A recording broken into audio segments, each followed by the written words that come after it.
Winston Churchill convinced the Allied forces at the Casablanca Conference to focus their attention on the Italian front. At the conference, President Roosevelt and General George Marshall thought that the best course of action would be to deploy forces from Britain into France because it would be the most efficient route to Berlin.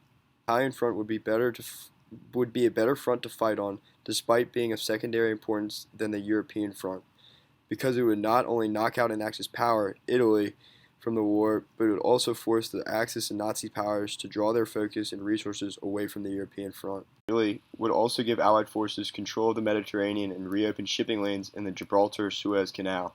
And the Allied powers agreed to Churchill's proposition. In July 1943, the Allied forces invaded Sicily, kickstarting the Italian campaign. The goal of the Italian campaign was to capture Italy's capital, Rome. In September 1943, U.S. and British troops had taken Sicily and moved up onto mainland Italy, landing in Salerno.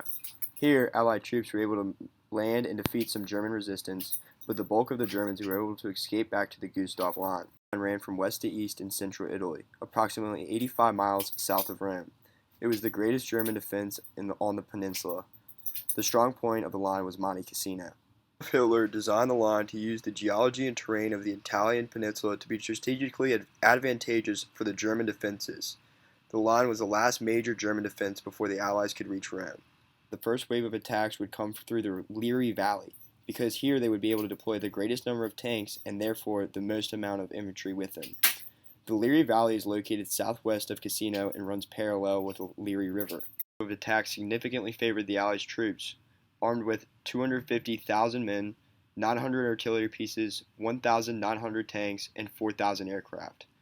From what we have discussed in class about the importance of artillery, it should have been a decisive Allied victory because the Germans were armed with only 140,000 men, 196 artillery pieces, and the 114th Panzer Corps.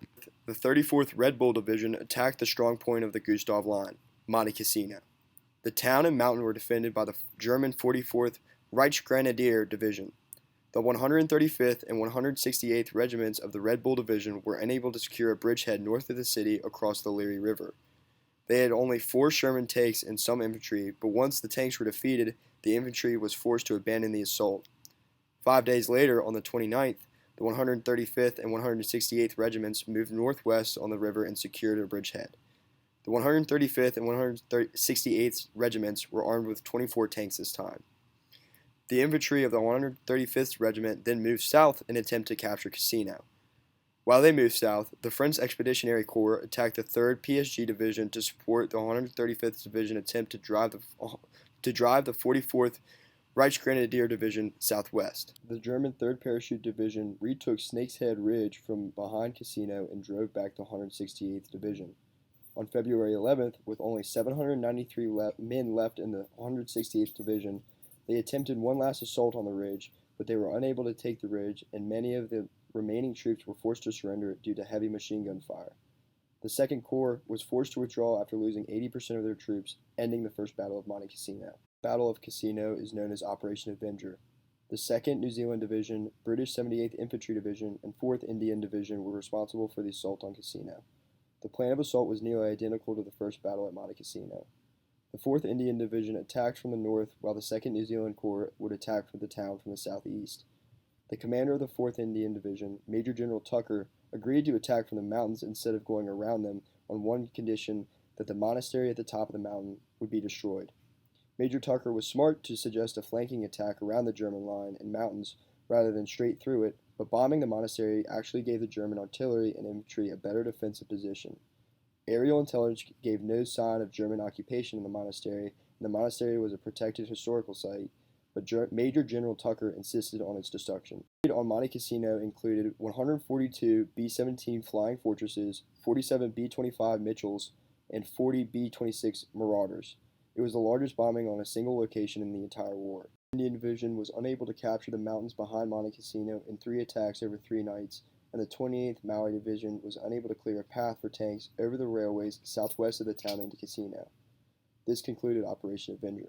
Operation Dickens was the 3rd attempt to take Monte Cassino.